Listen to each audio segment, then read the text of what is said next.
Halo Sobat VIP Undiksa, salam sehat dan salam harmoni. Selamat datang di podcast Fakultas Ilmu Pendidikan Universitas Pendidikan Ganesha. Perkenalkan, saya Elsa Claudia Lipi selaku host yang akan memandu podcast ini di beberapa menit ke depan. Oke, tanpa berlama-lama lagi, kita mau memperkenalkan narasumber kita kali ini, yaitu ada Kak Putri. Halo Kak Putri. Oke, halo Elsa. Oke, gimana nih kabarnya Kak Putri? Sampai hari ini baik. Oke, baik ya. Oke, sebelumnya supaya teman-teman di channel ini tahu itu tentang Kak Putri, boleh dong perkenalkan dulu dirinya Kak. Oke. Halo Sobat VIP, kenalin, aku Putri Budiastini, salah satu guru atau tenaga pendidik di sekolah lab, khususnya di SD Lab Undiksa. Oke, sebelumnya saya mau ngucapin terima kasih banyak nih udah mau menyempatkan hadir di podcast ini Kak Putri. Oke, kita langsung saja mau membahas topik yang sangat-sangat menarik. Topiknya itu tentang tips bagaimana cara membangun pembelajaran yang interaktif nih Kak. Pembelajaran yang interaktif yang ada di kelas gitu. So, bagi kalian yang penasaran dengan tips yang akan dibagikan oleh Kak Putri nih, ayo kita nonton sampai akhir ya. Oke, Kak Putri, langsung aja ya kita ke penjelasannya. Pertama-tama nih aku mau nanya dulu tentang menurut pendapatnya Kak Putri, guru itu sosok yang bagaimana sih, terkhususnya itu di sekolah dasar? Oke. Kalau dari pandangan aku sendiri, guru itu gak kayak dulu lagi. Gak, selain menjadi orang tua dari siswa-siswanya, guru itu juga bisa menjadi berbagai macam. Seperti temannya, keluarganya, adiknya, kakaknya. Tergantung siswa itu menganggap sedekat apa dengan gurunya. Jadi di sanalah kita bisa mendekatkan diri dan menganggap tugas guru itu tidaklah mengajar, tapi lebih ke mendidik. Bagaimana kalau mengajar itu kan hanya sekedar menuntaskan semua materi, tapi kalau mendidik itu lebih ke bagaimana cara melihat hal-hal atau fokus kita terhadap perkembangan dan pertumbuhan dari siswa-siswa atau anak didik kita gitu. Setuju banget nih sama Kak Putri bahwa guru itu bukan hanya sebagai tenaga pendidik namun juga sebagai teman kita yang ada di sekolah, tempat kita bercerita keluh kesah kita juga bisa karena udah seperti orang tua kedua kita lah. Bener sekali kan Kak Putri? Iya. Oke, pertanyaan selanjutnya nih Kak Putri. Sebelum memulai pembelajaran di kelas nih, tentunya guru perlu mengenal masing-masing siswa kan, karena karakter siswa itu kan pasti ada yang dia itu introvert, terus dia itu pemalu lah gitu, nggak percaya dirinya kurang lah gitu. Nah, gimana sih cara Kak Putri itu mengetahui minat dan karakter siswa di dalam kelas? Oke. Kalau berbicara mengenai minat dan bakat dari anak didik kita gitu, terutama yang kita ajarkan di kelas, tentu enggak 1-2 hari bertemu itu bisa langsung tahu, enggak. Tapi perlu banget proses yang panjang. Dan proses itu salah satunya melalui apa yang kita ajarkan, apa yang kita berikan ke siswa atau ke anak didik kita. Nah, yang pertama itu caranya tentu paling basic ya, melalui pendekatan. Jangan sampai siswa itu takut kepada kita atau bahkan tidak mau sekolah apabila kita yang mengajarkan gitu. Buatlah suasana senyaman mungkin di kelas itu, kemudian memperkenalkan sifat kita ke siswa secara perlahan. Itu yang pertama secara basicnya. Kemudian setelah kita mengetahui anak ini sudah nyaman ke kita, sudah berani speak up, itu yang paling penting, sudah berani berbicara kepada kita, tentu dari sana kita bisa tahu apa sih yang mereka suka, apa sih yang mereka tidak suka, which is yang paling paling rentan. Mereka bakalan bilang ke kita kalau merasa dekat ya, mereka akan bilang, Bu, kapan sih jam istirahat? Bu, saya bosan kali, Bu, saya ngantuk. Dan lain halnya yang contoh nih ya, ketika misalnya yang paling basic seni lah. Apakah anak ini bisa minatnya di seni, bakatnya dia di seni atau hal yang lebih ke kognitif? Ya, saya bilang saya minta anak itu untuk ini salah satu materi yang masuk setelah pendekatan tentu dari materi.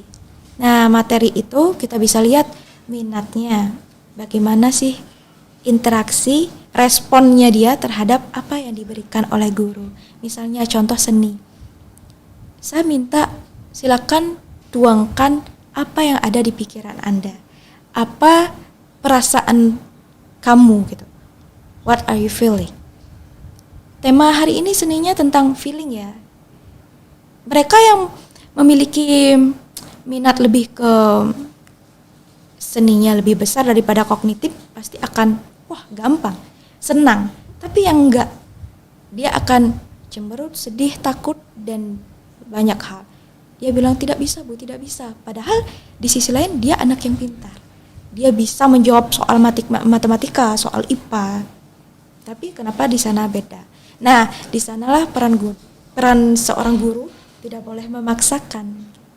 Jadi harus tahu bahwa anak ini oh ternyata lebih ke minat ke bagian ilmiah, kognitifnya lebih besar pengaruhnya terhadap perkembangannya dibandingkan dengan seni dan lain sebagainya.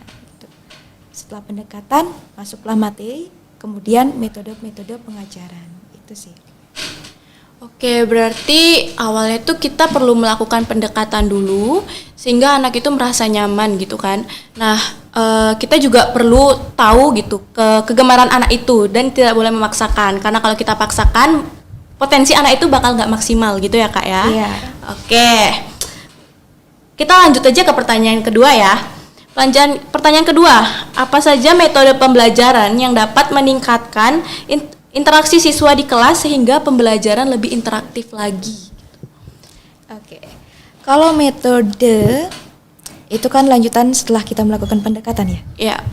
Dan metode pembelajaran agar anak-anak itu interaktif dan tidak takut untuk menjawab, saya lebih ke kalau pengalaman saya itu lebih ke mengajak mereka berinteraksi antar anak satu dengan anak yang lainnya. Antara teman-teman di kelas aja lah dulu gitu.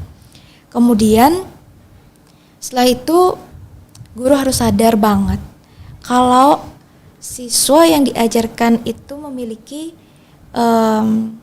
karakteristik dan sifat-sifat yang berbeda yang tidak bisa dipaksakan. Bahkan guru pun tidak bisa membentuk itu. Yang bisa hanyalah anak itu. Tugas kita mengarahkan melalui metode-metode tadi. Yang pertama yang sering saya lakukan itu membuat kelompok-kelompok kecil yang mana ada anak yang memang seperti yang sudah disampaikan Elsa tadi, ada yang introvert, extrovert, ada yang dia diam saja tapi ternyata dia mengerti, dia paham, ada juga yang diam saja tapi dia tidak mengerti. Nah, itu bisa dilihat oleh guru. Jadi sebaiknya untuk awal-awal itu metodenya kelompok-kelompok kecil dibagikan oleh guru. Nah, bagaimana interaksinya selanjutnya dilihat bagaimana interaksi teman, misalnya kelompok ini anak yang memang memiliki kemampuan lebih tinggi, saya kelompokkan dengan anak-anak yang memang lebih cenderung diam, pasif. Bagaimana sih dia kedekatannya dengan teman-temannya yang memang lebih interaktif, lebih aktif di kelas gitu. Apakah ada responnya bagaimana? Di situ menjadi pembelajaran apakah metode yang digunakan itu sudah berhasil untuk siswa. Oke, berarti pendekatannya yang utama itu pendekatan sosial dengan teman-temannya dulu ya. Oke. Kita next ke pertanyaan yang selanjutnya yaitu dalam pembelajaran di kelas nih Kak. Apakah teknologi itu sangat membantu nih dalam meningkatkan interaksi siswa yang ada di kelas? Jika iya, bagaimana sih cara untuk menggunakannya? terutama nih SD nih kan, tentang teknologi kan mereka pasti masih awam banget nih. Gimana nih pemanfaatan teknologi di dalam kelas? Oke. Kalau berbicara manfaatnya sangat sangat besar. Karena apa? Yang pertama sifat anak. Kebetulan saya di kelas rendah, kelas 2. Sifat anak itu masih sangat besar keingintahuannya. Jadi untuk teknologi yang menurut mereka awam, wah udah wow banget gitu ya teknologi, entah itu komputer, HP atau apa gitu. Itu sangat-sangat menjadi daya tarik untuk mereka untuk mengetahui lebih dalam apa sih ini gitu. Nah, hal itu bisa menarik dan menumbuhkan motivasi dan minat belajar siswa. Jadi kalau bicara tentang bagaimana penerapannya, yang saya lakukan lebih ke karena ini siswa kelas rendah, tentu lebih fokus kepada sayanya karena selaku gurunya. Apa yang bisa diberikan ke siswa dengan memanfaatkan teknologi. Kalau disuruh siswa kan tidak membawa handphone ya, jadi agak sulit. Jadi sebayanya mereka mungkin melalui tayangan video, kemudian kuis yang dibuat dengan teknologi, yang disorot ke papan, baik itu acak kata, sambung kata, atau TTS, dan lain sebagainya. Dan tentu pengaruh dari kemampuan guru itu sangat penting di sini. Untuk itu salah satu cara memperkenalkan teknologi lah dulu. Untuk menggunakan teknologi mungkin di tahap selanjutnya, karena itu kan tidak sekali langsung bisa gitu. Perlu jangka panjang untuk memperkenalkan teknologi itu dan menggunakan sebaik-baiknya teknologi agar tidak salah guna oleh anak-anak. Oke, setuju banget nih. Tapi Kak, aku penasaran nih, kan nggak semua peserta didik itu kan kayak mereka tuh tertarik banget dengan teknologi. Ada yang juga pengen mereka tuh berinteraksi langsung gitu. Misalnya kita menunjukkan tentang tanaman bunga nih, bunga. Ada yang pengen mereka tuh ngelihat langsung gitu. Dan nggak tertarik gitu untuk nonton video tuh kayak males-malesan gitu. Nah, gimana sih Kak caranya biar menumbuhkan minat mereka dengan teknologi gitu? Dengan media yang kita berikan ke mereka gitu. Ya, tentunya itu kembali lagi ke kreativitas seorang guru. Bagaimana mengolah suatu pembelajaran, materi, kemudian suasana kelasnya. Bagaimana membuat kelas itu mau dipraktekkan secara langsung saja atau melalui tayangan video saja, atau digabungkan keduanya. Setelah ditayangkan video, diajak mereka keluar, silakan cari tanaman yang sudah kalian lihat di video tadi. Itu bisa diajak. Yang terpenting itu mengenalkan teknologi adalah bukan sekedar ini loh namanya laptop, ini loh namanya teknologi. Bukan, tapi apa manfaat teknologi itu pada kalian nantinya, itu kan yang dikenalkan. Jadi lebih ke apa yang sudah mereka dapatkan. Itu sih yang lebih penting. Oke, berarti ini tergantung kreativitas gurunya lagi untuk benar-benar mengemas itu sehingga murid-murid nggak cenderung bosen, nggak monoton gitu. Oke, kita ke pertanyaan selanjutnya nih Kak. Bagaimana cara memberikan pertanyaan yang menantang agar siswa lebih aktif dalam proses pembelajaran? Gimana nih Kak? Kalau memberikan pertanyaan ya ke siswa itu kayak mendikte sekali gitu. Apalagi yang menantang. Nah, kalau dari saya sendiri, sebelum saya memberikan pertanyaan, saya melakukan agar siswa itu mengenal lingkungannya dulu, aktivitasnya dulu, kemudian mengenal dia berada di mana. Setelah itu baru saya berikan pertanyaan. Karena pertanyaan itu bukan hanya terkait tentang materi, tapi ketika guru memberikan pertanyaan pasti inginnya feedback kan. Feedback yang mana bisa menjadi bahan evaluasi untuk guru. Anak ini mau dibawa kemana? Apa yang akan diberikan selanjutnya dan lain sebagainya. Jadi memberikan pertanyaan itu kita kembalikan dulu melihat siswa. Bagaimana siswa itu berperilaku, sehingga kita tahu tingkatan pertanyaan yang tepat untuk siswa itu gitu. Oke, berarti dilihat dulu dari perilaku, baru kita bisa menentukan tingkat kesulitan pertanyaannya ya Kak ya. Oke, pertanyaan selanjutnya nih Kak. Salah satu tugas yang diberikan guru itu biasanya ada yang berkelompok. Nah, jadi apa saja manfaat dari memberikan tugas kelompok dalam pembelajaran? Bagaimana cara mengorganisasikan tugas kelompok yang efektif? Nah, gimana nih Kak? Oke, memberikan tugas kelompok. Kalau sepengalaman saya, memberikan tugas kelompok itu saya lebih ke melihat materi pembelajarannya dan capaian pembelajaran serta tujuan pembelajarannya. Kenapa? Karena anak-anak itu lebih sulit dikontrol dan kadang 1-2 orang saja yang mengerjakan, yang lainnya tidak mendapatkan. Nah, tugas kelompok ini kan tidak semata-mata menyelesaikan proyek tugas yang diberikan, tapi kan melihat bagaimana proses di dalamnya. Seperti yang pertama, manfaat dari tugas kelompok, bagaimana mereka bersosialisasi dengan timnya, menyelesaikan, berdiskusi, kemudian mengambil keputusan. Itu yang diharapkan dari tugas kelompok selain selesainya proyek yang ditugaskan gitu. Dan cara mengorganisasikannya, yang pertama yang saya lihat, yang sudah saya sampaikan tadi, itu melihat materi, tujuan pembelajaran, capaian pembelajaran. Lebih ke apakah materi ini berguna untuk perkembangannya dia hanya dengan 1 kali pertemuan. Kalau lebih dari 1 kali pertemuan, tentu saya lakukan tugas kelompok. Kalau tidak, saya minta mereka untuk mengerjakan secara mandiri. Karena apa? Karena ya itu tadi, anak-anak lebih sulit mengontrol emosi, pengen menang sendiri, semuanya dia saja yang mengerjakan, belum tahu yang mana caranya berdiskusi, berbagi tugas. Kamu ngerjain ini, aku ngerjain ini, belum tahu yang namanya seperti itu. Namun dengan jangka waktu lebih dari 1 kali pertemuan, dengan adanya tugas kelompok, di situ mereka bisa berproses. Oke, kita ke pertanyaan selanjutnya nih Kak. Bagaimana cara menggunakan permainan dan simulasi untuk meningkatkan pembelajaran interaktif di kelas nih? Oke, gimana nih Kak?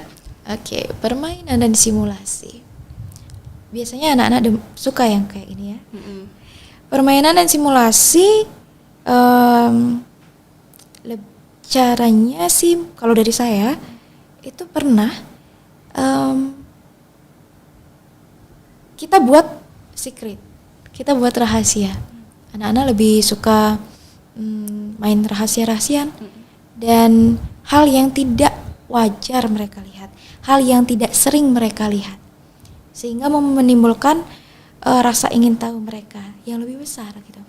Tapi dengan penjelasan yang sederhana, cara mengorganisasikan permainan dan simulasi agar makna dari permainan itu kan tidak sekedar main saja, tapi apa yang harus mereka dapatkan itu juga kita pikirkan. Jadi contohnya saja melibatkan teknologi seperti tadi TTS, acak kata, cari kata. Kita bisa sorot papan pakai proyektor dengan media yang sudah kita buatkan dan ajak mereka untuk fokus dan menjawab pertanyaan-pertanyaan yang sudah ada di papan. Itu salah satu menggunakan teknologi simulasinya. Untuk permainan sendiri kadang seperti ulangan harian. Ulangan harian diberikan soal, silakan dijawab anak-anak, itu kayaknya mereka sudah boring gitu. Sudah bosan sekali gitu.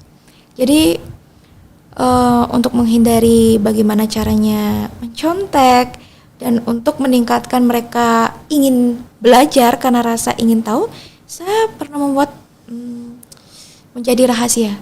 Oke anak-anak, saya punya the secret card gitu.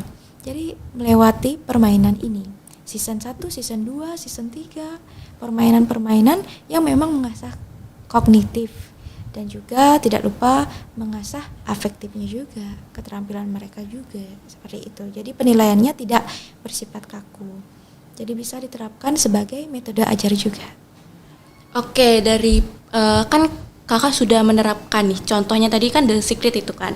Nah, apakah itu efektif nih kak untuk peserta didik yang kakak ajar nih di sekolah dasar? Ya, kalau berbicara efektif, kalau dari saya efektif. Tapi kalau untuk mungkin di kelas lain dan lain sebagainya, itu tergantung suasana dan lingkungan kelas kembali, siswanya kembali. Dan yang terpenting adalah pembawaan guru.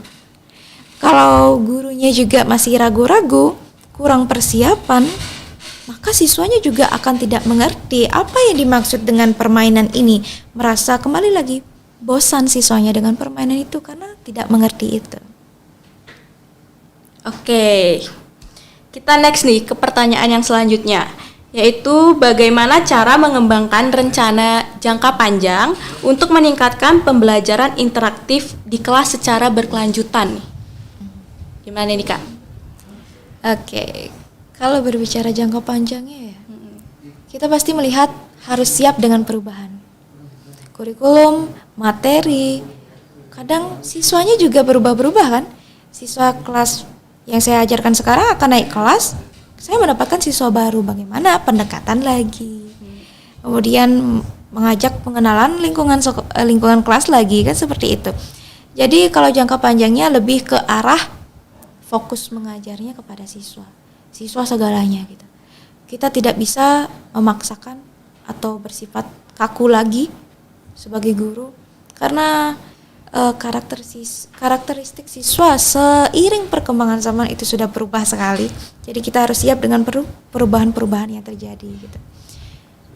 Oke, berarti guru harus siap dengan perubahan dari karakter dari peserta didik sendiri kak ya. Oke, pertanyaan yang selanjutnya nih kak, bagaimana cara mengatasi hambatan atau tantangan yang mungkin terjadi dalam upaya meningkatkan interaksi di pembelajaran di kelas? Gimana nih kak? Oke, mengatasi. Ya, mengatasi. Hambatan dan tantangannya itu hanya ada pada respon siswa. Oke. Kita sebagai guru membuat semuanya, merancang semuanya sudah dipersiapkan. Kita melihat, oh ini sudah pas, sudah bagus. Tapi kita tidak tahu hasil dari pengimplementasian di lapangan, yaitu sasarannya siswa itu sendiri. Bagaimana sih respon siswa terhadap apa yang kita berikan? Itu yang menjadi hambatan sekaligus tantangan guru dalam menumbuhkan menumbuhkan kelas yang interaktif, siswa yang aktif dalam pembelajaran selama di kelas gitu. Jadi cara mengatasinya yaitu harus dipersiapkan semata mungkin dan tidak 100% menganggap apa yang kita punya, apa yang kita persiapkan sebagai guru itu sudah 100% bagus gitu. Jadi janganlah bersikap kaku terhadap pembelajaran. Oke, kita nggak boleh bersifat kaku nih. Oke, setuju banget sih, setuju. Nah, kakak ini kan sebagai guru di sekolah dasar nih kak, apakah kakak pernah melaksanakan kegiatan pembelajaran di luar kelas atau di dalam kelas saja kak? Gimana nih kak? Ya, pernah sih ngajak anak-anak itu biar tidak sumpah belajar di kelas saja. Ini juga kembali ke keadaan di saat kita masuk kelas, wah ternyata kelasnya sudah tidak sesuai dengan apa yang kita ajarkan sebelum-sebelumnya. Kayak mereka sudah terlihat bosan di kelas, tidak fokus. Kebetulan materinya juga cocok, sebagai guru harus tangkap juga dengan keadaan itu, sehingga pernah melaksanakan pembelajaran di luar kelas. Tentunya di luar kelas tidak bermain ya, harus bisa mengontrol juga anak didiknya sehingga pembelajaran tetap masuk, siswa-siswa juga mendapatkan apa yang harus mereka dapatkan selama di sekolah. Jadi itu juga perlu diperhatikan dalam mengajak siswa belajar di luar sekolah. Contohnya misalnya materi yang paling sederhana, mengenal dan merawat tumbuhan. Yang paling sederhana di SD itu kan menanam kacang hijau yang menggunakan kapas. Nah, karena itu menggunakan air, kebetulan juga ajarkan juga bahwa harus menjaga juga lingkungan kebersihan di kelas. Mari kita keluar, menanam kacang hijau, kemudian belajar merawatnya. Bagaimana? Ada sinar matahari di kelas, kan tidak bisa masuk sinar matahari seperti itu. Jadi rasa tanggap, menguasai kelas, dan juga peka terhadap lingkungan kelas perlu dimiliki oleh seorang guru ketika mengajak siswanya belajar di luar kelas. Oke. Tapi aku penasaran nih Kak, bagaimana sih bagi seorang guru tuh cara mengontrol anak-anak yang kayak, kan mereka rasa ingin tahunya tuh kan kuat banget Kak. Kayak misalkan nih seperti tadi menanam tumbuhan nih, entah itu tanahnya diobrak-abrik gitu kan, karena mereka saking penasaran ada apa sih di dalam tanah gitu kan. Terus tanahnya dicium-cium, ada mungkin tanahnya dimakan gitu. Nah gimana sih Kak sebagai guru tuh bisa mengontrol misalnya sekian banyak murid gitu yang melakukan pembelajaran di luar? Satu kuncinya, mereka harus tahu siapa gurunya. Jadi kalau menjadi guru, agar mereka juga tidak takut ke kita, agar mereka juga tidak malu untuk bertanya dan lain sebagainya kepada kita, kita juga harus bisa kapan mereka